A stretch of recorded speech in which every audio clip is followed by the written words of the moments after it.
로마서 1장 21절에서 32절 우리 다 같이 일어나셔서 교도하시겠습니다. 로마서 1장 21절에서 32절입니다. 그들이 하나님을 알되 그분을 하나님으로 영화롭게 하지도 아니하고 감사하지도 아니하며 오히려 자기들의 상상 속에서 허망해지고 또 그들의 어리석은 마음이 어두워졌나니 그들은 스스로 지혜롭다고 선언하나 어리석은 자가 되어 썩지 아니할 하나님의 영광을 썩을 사람이나 새나 네 발 달린 짐승이나 기어다니는 것들과 같은 형상으로 바꾸었느니라. 그러므로 하나님께서도 그들 마음에 정욕을 통해 부정한 마음을 주사 그들이 자기들의 얼굴로서 뜨게 하셨으니 그들은 하나님의 진리를 거짓으로 바뀌고 창조주보다 창조물을 더 경배하고 섬겼느니라. 그분은 영원히 찬송받으실 분이로다. 아멘.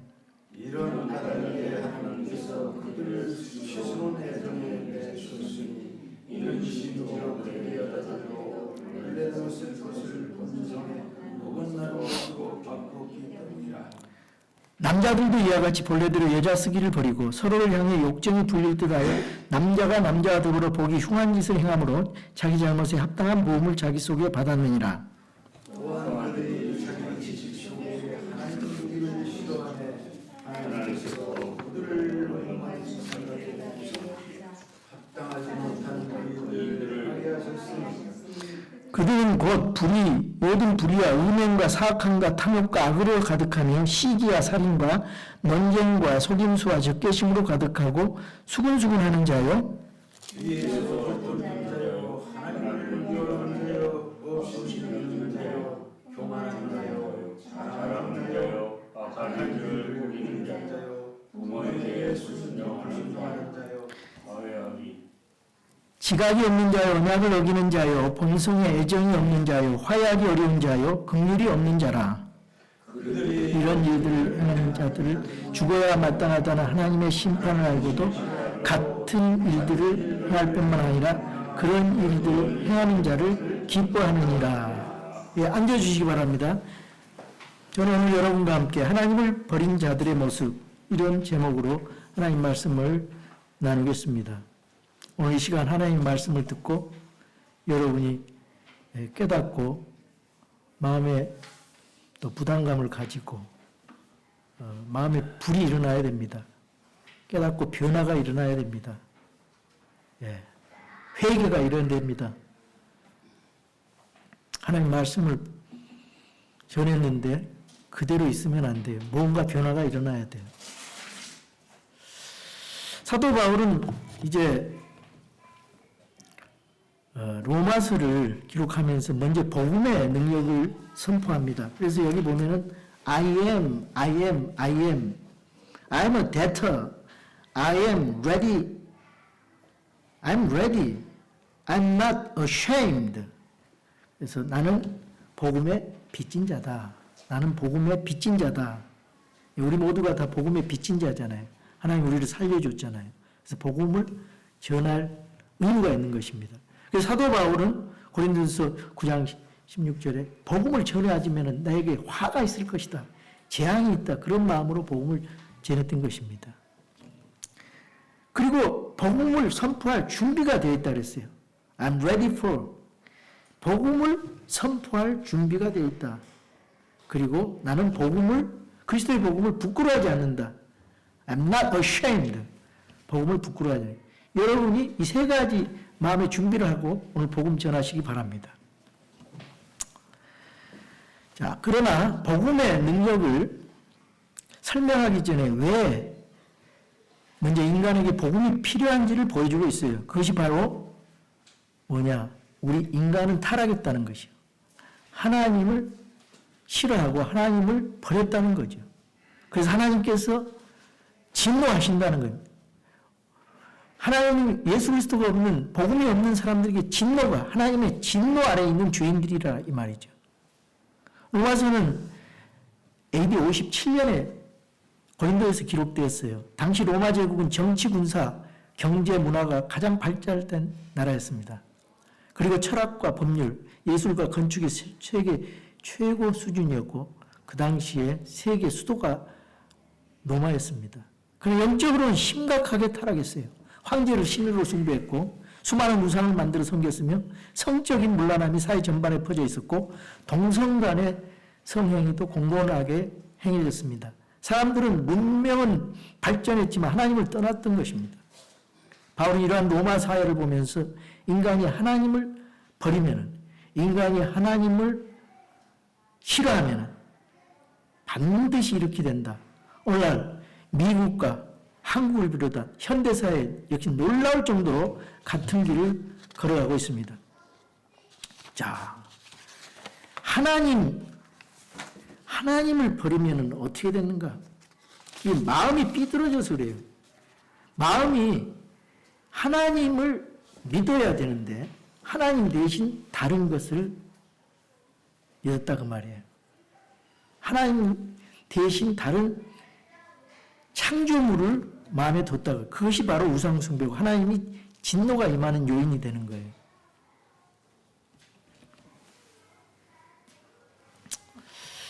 참 로마 시대나 지금이나 똑같습니다.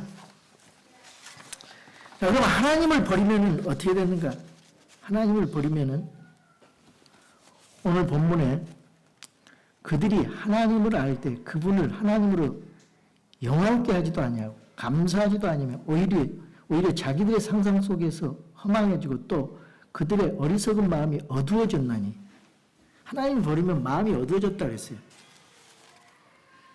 죄가 어떻게 시작하냐? 하나님을 알면서도 영화롭게 하지 않는 것이에요. 우리가 여기 보니까 그들이 하나님을 알되 그랬어요. 그걸 하나님으로 영화롭게 하지도 않나. 인간은 하나님을 전혀 모르는 존재가 아닙니다. 창조 세계를 통해서, 양심을 통해서, 역사를 통해서 어느 정도 압니다. 그러나 문제는 알면서도 하나님을 하나님으로 인정하지 않는 것입니다. 오늘날도 같습니다. 하나님이 계신 것은 알아요. 근데 다른 걸 섬기는 거예요. 다른 우상을 섬기는 거예요. 창조물을 섬기는 거예요. 돌도 섬기고요. 벌레도 섬기고요. 짐승도 섬기고요. 나무도 섬기고 산도 섬기고 태양도 섬기고 달도 섬기고 우상도 섬기고 자기 자신을 섬기는 겁니다. 그래서 내가 주인이에요. 내가. 이게 죄의 시작이라 이 말이죠. 그리고 21절에 보면 감사하지 아니하며 그랬어요. 여러분 감사를 잃으면요. 뭐가 생겨요? 감사가 사라질수록 불평이 늘어나고 원망이 생기고 욕심이 커집니다. 에덴 동산에서도 이브가 감사보다 다 모든 것을 다 에덴 동산에 다 가졌는데 부족한 거 하나를 바라보다가 넘어졌어요. 예. 그리고 자기들의 상상 속에서 허망해지고 자기들의 상상 속에서 허망해졌다. 하나님을 떠난 인간은 생각이 공허해지는 것입니다. 공허해져요. 올바른 가치관이 무너지고 선악의 기준이 없어져요. 오늘날 진리는 없다. 내 마음이 곧 진리다. 이런 사상이 바로 허망한 인본주의 사상인 것입니다. 그리고 어리석은 마음이 어두워졌다 했어요. 빛 대신 하나님을 떠나면 당연히 마음이 어두워지고 마음이 어두워지니까 얼굴도 어두워지고 우울감이 생기고 사탄 마귀가 뒤에서 장악을 하고 있기 때문에 기쁨이 없어요. 그래서 죄로 여기지 않고 영적인 분별력을 잃게 만드는 것입니다. 그리고 22절에 보면은 스스로 지혜롭다고 선언해요. 근데 어리석은 자가 돼요. 오늘 과학과 AI가 발전했지만 인간의 죄는 더 깊어졌고 더 악해졌고 더 타락해지고 지혜가 많아질수록 하나님을 떠나면 오히려 하나님 앞에 그 사람의 지혜는 어리석다 그랬어요. 사람의 지혜는 어리석은 거예요. 하나님의 지혜는 예수 그리스도예요. 복음이라 이 말이에요. 복음. 그리고 23절에 썩지 아니할 하나님의 영광을 썩을 사람이나 새나 네 발 달린 짐승이나 기어다니는 것들과 같은 형상으로 바꿨다 그랬어요. 썩지 아니할 하나님의 영광. 인간은 반드시 무언가를 섬겨요. 돈이나 권력이나 명예나 성공이나 자녀나 심지어 자기 자신도 우상이 될 수가 있습니다. 오늘 우리도 하나님보다 돈이 우선입니까? 성공이 우선입니까? 자녀가 우선입니까? 아니면 하나님이 가장 우선입니까? 감사를 잃어버린 순간부터 우상 숭배는 시작되는 것입니다. 두 번째로 하나님을 버린 사람은 하나님은 죄 가운데 그대로 내버려둬요. 그대로 내버려둬요. 예. 우리 인간에게는 하나님의 형상으로 자유를 주셨어요. 영혼의 자유. 그래서 무엇이든지 자유의지를 가지고 하는 거예요. 자유의지가 없으면 로봇가 되는 거 아니에요? 근데 그 자유의지를 잘못 사용하면 바로가 그 자유의지를 가지고 계속 하나님을 대적하잖아요. 근데 뭐라 했어요? 하나님께서 그대로 내버려 뒀다고 그랬어요. 그대로 뒤에서 조종한 게 아니에요. 하다 악한 짓을 하니까 그대로 내버려 뒀어요. 우리 현대인들이 다 자유의지를 가지고 하나님을 찾을 수 있고 하나님 믿을 수 있거든요. 근데 대적을 해요.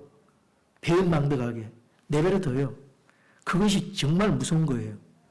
내버려 둬요. 여기 본문 24절, 26절, 28절에 아주 반복되는 말이 있는데 이거 매우 무서운 심판입니다. 무서운 심판. 하나님께서 간섭하지 않는 거라는 거예요. 내버려 둬요, 그냥. 24절. 그러므로 하나님께서도 그들 마음의 정욕을 통해 부정하며 내주사, 내버려 두사, 그들이 자기들의 몸을 서로 욕되게 하셨으니. 욕심이 사람을 지배하는 것입니다. 그래서 모든 것은 욕심에서 오는 거예요, 죄가. 그래서 탐욕은 우상숭배라 그러잖아요. 그리고 26절에 뭐라 그랬어요? 자, 25절. 그들은 하나님의 진리를 거짓으로 받고 창조주보다 창조물을 더 경배하고 섬겨내야. 이거는 극심한 하나님의 진노를 갖다 주는 거예요. 창조주를 섬기지 않고 창조물을 섬기는 것은 하나님이 지극히 싫어하고 지극히 하나님이 진노하시는 그런 요인이 되는 거예요. 그분은 영원히 찬송받으실 분이로다. 아멘. 26절 보세요. 이런 까닭 하나님께서 그들을 수치스러운 애정에 내주셨으나 그랬죠. 이는 심지어 그들의 여자들도 본래도 쓸 것을 번성에 어긋나는 것으로 바꿨기 때문이라. 예. 첫 번째 24절에 그들의 마음의 정욕을 통해 부정함에 내줬고요. 그 다음에 수치스러운 애정에 내줬고요. 그래서 그 당시에 로마 사회에 만연한 성적 타락을 응보하고 있는데 남녀 창조 질서가 뭐예요? 남자와 여자를 창조하시고 남자는 여자를 혼자 있는 것이 좋지 않다고 했어요. 하나님이 좋아하신 건 우리가 하나님 좋아하실 대로 해야 되고 하나님이 싫어한 건 하나님 싫어하는 대로 우리가 따라가야 돼요. 근데 사람들은 하나님이 기준이 뭐예요? 하나님이 모든 것을 하시고 보기에 좋았더라 그랬잖아요. 그럼 우리가 그것을 좋아해야 돼. 근데 인간들은요, 딱 삐뚤어지게 그것을 좋아 안 하고 지들이 좋아하는 것대로 좋아하는 거예요. 그것이 하나님의 진노를 나는 거예요. 그래서 하나님은 남자와 여자를 창조하셨어요. 자손을 번성하기 위해서. 그리고 가정을 이루기 위해서. 근데 오늘날 사탄은 무슨 짓을 해요? 다 그것을 동성애라는 걸로 해가지고 성이 여러 개 있다는 것을 하나님 말씀을 정면으로 대적하잖아요. 영적인 문제입니다. 가정을 파괴시키잖아요. 자손을 번성하지 못하게 하는 거예요. 하나님 말씀에 사탄이 하는 겁니다. 그런 사상을 줘가지고. 그래서 이거는요, 그 동성애와 낙타는 엄청난 죄악이에요. 하나님이 죄악으로 정해놨어요. 로마서 1장에. 그런데 교회가 그걸 수용을 해요. 사랑이란 명목으로. 그래, 동성애자들이, 그렇지만 동성애자, 인간은 사랑해야 돼요. 그러니까 이 동성애라는 죄는 잘못됐다고 지적해서 회개케 해서 하나님 앞으로 이끌어야 되는데, 동성애자들에게 목사 안수를 주고, 이거는 교회가 잘못하는 거죠. 하나님의 그 사랑은 아니죠. 하나님은 공의가 있어요, 공의. 그 공의, 거룩성 속에 사랑이 그 안에 거룩을 대적하면은 그거는 진정한 거룩이 아니고 진정한 사랑이 아니에요. 그래서 이 이 세상을 따라서 오늘날도 얼마나 동성애가 판을 쳐요. 낙태가 판을 칩니까? 생명 경시 현상. 그래서 유대인 600만이 왜 죽었냐? 이런 사상 때문에 사람을 진화론 이런 거 다 그런 사상인 진화론 사상 때문에 다 사람을 학살을 하고 이 생명을 경시하는 현상이 일어나는 거예요. 여러분, 이 구조는 모든 인간이 하나님 앞에 죄인이라는 그런 말씀이에요. 그 2장에서는요, 바울은 다른 사람을 정죄하는 자 역시 하나님의 심판 아래에 있다고 하는데, 우리는 진정한 복음을 전하려면 이런 것까지 다 얘기를 해줘야 돼요. 근데 강단에서 이런 게 선포가 안 되니까 뭐가 죄고 뭐가 아닌지를 몰라요. 지금 학교에 가보세요, 애들. 어린 아이들, 우리 손주들. 학교 가면 다 동성애 교육이 자연적으로 그것이 옳다고 이 TV라든가 그 다음에 책이라든가 학교에서 그게 당연히 남자가 남자를 좋아해도 괜찮고 동성애를 그냥 좋게 생각하게 그렇게 분위기를 만들어가죠. 그렇지만 우리가 얼마나 마음에 부담감 있고 걱정이 되냐면 저 아이들이 가서 그런 생각을 자연히 갖게 되거든요. 근데 하나님의 말씀으로 그걸 가르쳐줘야 된단 말이에요. 교회에서. 미리 어렸을 때 가르친 것은 무장이 돼가지고 절대 먼저 그 하나님 말씀을 가르쳐 놓으면은 그게 흔들리질 않아요. 제가 요즘에 한 재밌는 있어요. 제가 한 가지 어린 아이에게 잘 가르치는 것이 얼마나 중요한지.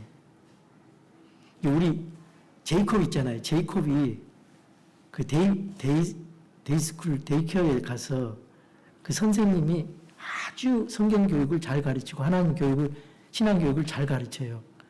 그래서 성경도 잘 가르쳐주고 기도하는 방법도 가르쳐주는데 제가 깜짝 놀랐어요. 걔가 가끔 와가지고 거기서 배운 그 찬송을 그렇게 잘해요. 다 외워가지고 얼마나 기특합니까? 어렸을 때부터 가르쳐야 된다 이거예요. 그리고 기도를 하자 그랬어요. 자, 우리 다 같이 기도하겠습니다. 그런데 완전히 기도 모드로 진지하게 이렇게 기도해가지고 여러분들이 다 따라서 옆에서 기도. 제이콥은 진지합니다. 기도하는 게. 눈 꼭 감고 이렇게 기도하고 있더라고요. 얼마나 여러분 어린아이를 타산지석으로 우리가 배울 수가 있어요. 우리 아이들 또 배꼽 인사하라니까 우리 애들이 배꼽 인사 잘하잖아요. 그거 가르쳐요. 교육시켜야 돼요. 어린아이에게 마땅히 가르칠 것을 가르치라 그랬잖아요. 어렸을 때 교육이 중요합니다. 교회에서 가르치고 가정에서 가르쳐야 돼요. 여기서 배울 데가 없어요. 배울 데가. 다 변질돼가지고.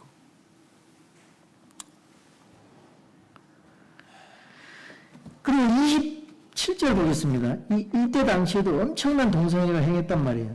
남자들도 이와 같이 본래대로 여자 쓰기를 버리고 서로를 향해 욕정이 불릴 듯하여 남자가 남자와 더불어 보기 흉한 짓을 행함으로써 자기 잘못에 합당한 보응을 자기 속에 받아내라. 28절.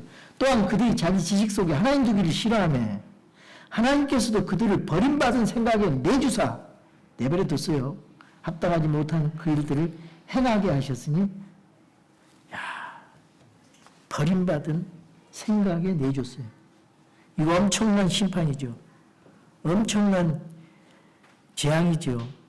죄를 계속 선택하면 양심이 묻어져요. 죄가 죄처럼 느껴지지 않아요.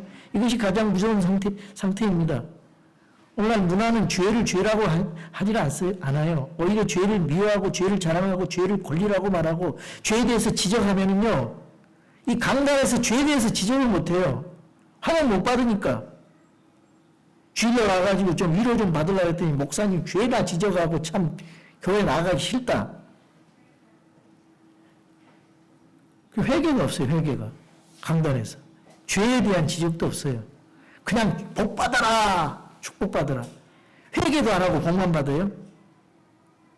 하나님 말씀 기준으로 우리가 복음을 전해야 되지 않겠습니까? 시대의 흐름보다 우리 성도는 하나님 말씀을 기준으로 살아야 되는 것입니다. 그리고 세 번째로 29절에서 32절에 보면 하나님 버리면 결국 삶 전체가 무너진다는 거예요. 29절부터 죄의 열매가 나와요. 또한 그들이 자기 지식 속에는 하나님들을 싫어하며 하나님께서도 그들을 버림받은 생각이 내주사 합당하지 못한 일들을 그들에게 하였으니, 그래가지고 29절에 그들은 그 불의, 모든 불의와 음행, 사악함과 탐욕과 악의로 가득하며 시기와 살인과 논쟁과 속임수와 적개심으로 가득하고, 거기 재밌는 말이 있어요. 수근수근하는 자요. 수근수근하는 자도 사형에 처한다 그랬어요. 사형에 해당되는 죄라 그랬어요. 뒤에서 헐뜯는 자요. 하나님을 미워하는 자요. 업신여긴 자요. 교만한 자요. 자랑하는 자요. 악한 일을 꾸미는 자요. 부모에게 불순종하는 자요. 지각이 없는 자요. 언약을 어기는 자요. 본성의 애정이 없는 자요. 화해하기 어려운 자요. 긍휼이 없는 자라. 그들이 이러한 일들을 행하는 자들은 죽어야 마땅하다. 개혁성경에는 사형에 처해진다 이게. 하나님의 심판을 알고도 같은 일을 행할 뿐 아니라 그런 일을 행하는 자들을 기뻐한다 그랬습니다. 여러분, 하나님 버리고 그러면 죄를 지켜야 돼요. 그래서 삶 전체가 그냥 재앙입니다. 저주가 임하는 거. 죄값은 사망이고 그 시에 심판이 있는데, 여기 바울은 인간 사회가 얼마나 죄로 인해서 무너진지 나열하고 있잖아요. 불의. 하나님의 기준이 사라지는 거예요. 의면 가정이 무너지는 겁니다. 탐욕, 끝없는 욕심이 생겨요. 시기, 남이 잘 되는 것을 싫어합니다. 논쟁, 다툼이 끊이지 않습니다. 속임수, 거짓말이 일상이 됩니다. 하나님을 미워하는 자, 죄는 결국 하나님을 싫어하게 만들어요. 교만, 자기중심이 됩니다. 부모에게 불순종, 가정 질서가, 고리가 무너지는 것입니다. 언약을 어긴 자, 약속을 가볍게 여겨요. 약속이 무너지면 그 사회는 얼마나 혼돈되겠습니까? 질서가 없게 되겠습니까? 긍휼이 없는 자, 사랑이 식어져요. 그래서 마지막으로는 어떻게 됩니까? 같은 일들을 행하는 자들을, 같은 일들을 행할 뿐 아니라 그런 일들을 행한 자들을 기뻐한다 그랬어요. 기뻐한다. 죄의 마지막 단계는 죄를 부끄러워하지 않는 것입니다. 더 나아가 죄를 칭찬하고 죄를 응원합니다. 오늘 미디어와 문화 속에서도 죄를 미워하거나 선한 것을 조롱하는 모습을 자주 봅니다. 모든 TV, 영화 이런 것들이 그렇게 다 제작이 되고 있어요. 그러나 우리 성도는 어떻게 해야 됩니까? 분별력을 가지고 하나님의 말씀에 비춰서 그 문화를, 세상 문화를 평가해야 되는 것이에요. 본문은 결론적으로 이 세상이 얼마나 악한가, 그거를 말하기 위한 것이 아닙니다. 이 말씀을 통해서 우리가 하나님의 성도로서 어떻게 거룩하게 살아야 되고, 어떻게 하나님을 분별력 있게 이 땅에서 믿음의 여정을 걸어가야 되는가, 우리 자신을 먼저 돌아보게 하는 것입니다. 나는 하나님을 영화롭게 하고 있는가? 나는 감사하고 삶을 살고 있는가? 내 삶에 우상이 없는지, 내 생각을 하나님 말씀으로 채워지고 새로워지고 있는지, 이걸 점검해야 된다 이 말이에요. 점검하지 않으면은, 매일매일 일을 점검하지 않으면은 나도 모르는 사이에 죄악사 있고 하나님과 멀어지는 삶을 사니 얼마나 이 세상이 죄가 악한데요. 그러니까 우리가 계속 말씀으로 묵상하면서 우리 삶을 점검해야 되고, 계속 영적 전쟁에 승리하기 위해서는 하나님 말씀과 기도로서 이걸 우리 자신을 계속해서 성화의 단계로 이렇게 성장해 나가야 되는 겁니다. 하나님은 죄인을 미워하시보다 죄인을 돌이키기를 원하십니다. 하나님께서는 모든 사람이 회개하고 예수님을 믿고 구원받기를 원하십니다. 우리가 거룩하고 우리가 준비되어야 다른 사람들에게 이끌 수 있지 않겠습니까? 지혜를 가지고, 하나님 말씀을 가지고, 성령의 충만함으로, 기도하는 마음으로 오늘도 그렇게 복음을 전해보시기 바랍니다. 하나님께서 열매를 주십니다. 여러분, 전도지 하는 것이, 그거 무시하지 마세요. 그리고 여러분은 구원받은 성도로서 모든 성도들이 해야 돼요. 전도해야 돼요. 전도하면 하나님께서 열매를 맺어주셔요. 오늘 그렇게 한 30분 전도지 돌리고 기도하는 마음으로 한번 소울톡토 하시고 예수님 전하시기 바랍니다. 얼마나 하나님이 기뻐하실지 기대가 됩니다. 여러분, 로마서 결론은 절망이 아니라 복음입니다. 모든 사람이 죄 아래 있지만 예수 그리스도를 믿는 자는 하나님의 은혜로 의롭다 하심을 얻는 것이에요. 로마서 1장은 하나님을 버린 인간의 종착지를 보여줍니다. 하나님을 버리면 마음이 어두워진다. 하나님을 버리면 하나님께서 죄 가운데 내버려 두시는 심판을 경험하게 된다. 하나님을 버리면 삶과 가정과 사회가 무너진다. 그러나 복음은 예수 그리스도 안에, 예수 그리스도의 복음 안에 회복의 길이 있다는 거예요. 하나님께로 돌아오는 자를 주님은 외면하지 않는다는 겁니다. 오늘도 하나님을 영화롭게 하고 범사에 감사하며 오직 주님만을 예배하는 삶을 살아가는 성도들 되기를 주님의 이름으로 축원합니다.